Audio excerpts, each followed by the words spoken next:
right, hello everyone. So this is the last video in this little three-part mini series that I'm doing. If you're just catching and following along now, go check out the other one I did for Taylor Swift and Jenna Ortega. And in this last little mini grid reading video, we're going to be taking a look at Elon Musk and his energy grid chart. So he was born on July 28, 1971.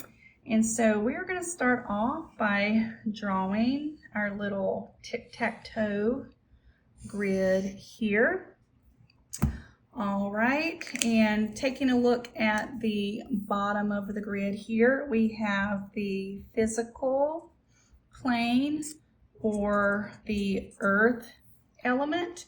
Taking a look at the second row here, we have the emotional plane or the water element. And then taking a look here at the top, we have the mental plane or air element. And then if we take a look at the columns moving left to right, we have the spiritual plane or the fire element. And one of the neat things about the energy grid in numerology is it overlays and works really well with the energies in astrology as well. So when we are looking at the fire spiritual movement of energy in the grid, this first column here, we have the cardinal fire plane, we have the fixed fire, and then we have the mutable fire.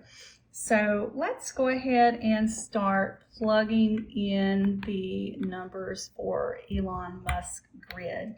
Now when we're filling out the grid, the numbers start in the bottom left-hand corner and they go from the bottom up, back down and up, back down and up. So we have 1, 2, 3, 4, 5, 6, 7, 8, 9. So we're simply going to take all the numbers and his birth date and plug them into the grid. So we have a 7 to start. So 1, 2, 3, 4, 5, 6, 7. So we know that the 7 goes right here. And then we have a 2. So 1, 2. We have an 8, which will go right here above the 7. We have a 1, which will go down here in the bottom left. We have a 9, which is going to go up at the top here. And then we have a second 7, so we'll put that right here. And then we have a second 1, which we will put down here. All right, so the first thing that we like to do, or that we do when we're taking a look at someone's energy grid, is we want to see if we have tic-tac-toe anywhere. And so we can see here that we have tic-tac-toe right here. So I'm going to go ahead and put a circle around that. So this is Elon Musk's dominant element. So fire, mutable. So what does that tell us about Elon Musk? So if you know anything about cardinal, fixed, and mutable energy, cardinal energy is the energy of getting something started. Those are our innovators, the initiators, our leaders who are willing to go first, get it started. The fixed energy, those are kind of like the cheerleaders in the middle. They keep things going and keep the stamina, keep people from pooping out on us. And then with the last column here, the mutable, those are the people who bring in the finish line. Those are the people that we can count on to wrap things up, get things done. So Elon Musk, you can see whatever this man sets out to do, he is going to finish it, or he is going to try like crazy to make sure it is achieved and it is finished. So anyone who works with him That's something that they can expect from him, that once he is all in and he starts something, he's going to see it through to the end. So that is the first dominant element and plane for Elon Musk. Now, before I start looking for any other dominant elements or planes, let's go ahead and find out his ruling number. And to do the ruling number, we simply add all the numbers together in their birth date. So we're going to add 7 plus 2 plus 8 plus 1 plus 9 plus 7 plus 1. And when we add all of those digits together, we get the number 35. And then we want to reduce that down again. So 5 plus 3 equals 8. So we can go ahead and I'm just going to put another little 8.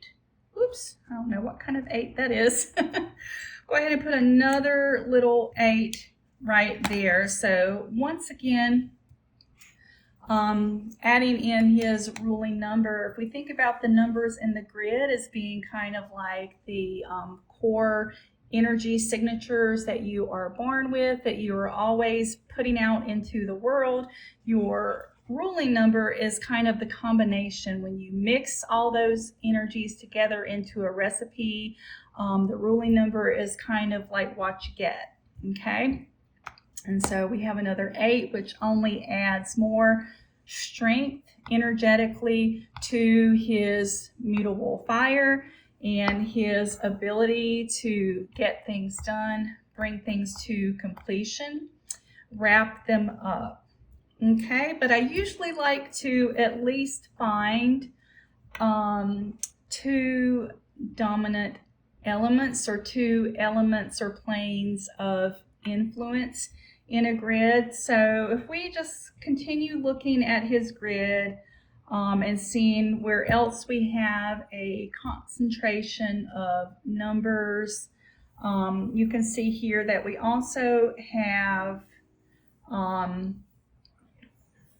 the 2 7s and the 2 1s here.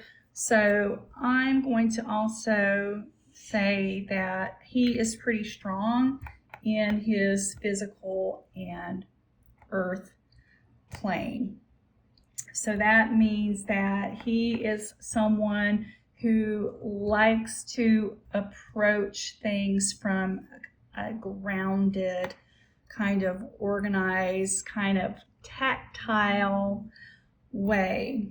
He likes to take action. He doesn't dwell in the realm of ideas. So we know Elon Musk for his ideas. He has a lot of wonderful ideas, and that's also denoted by his 2 1s here. But he doesn't dwell on the mental plane, right? He doesn't extend or expend most of his energy in the mental plane. No, he is someone who you can count on to actually physically, he is going to do the work, right? So his teammates can count on him to actually jump in, hands-on, do the work, bring it to completion. So that's just a little bit of the qualities that we can dig into with someone's soul chart or soul prints chart. If this interests you, I am going to be leading a free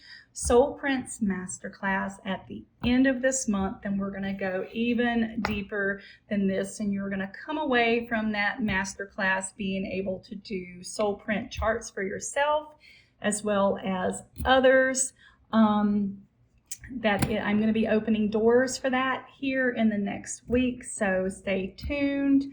I'll be putting a link in my bio for you to register for that.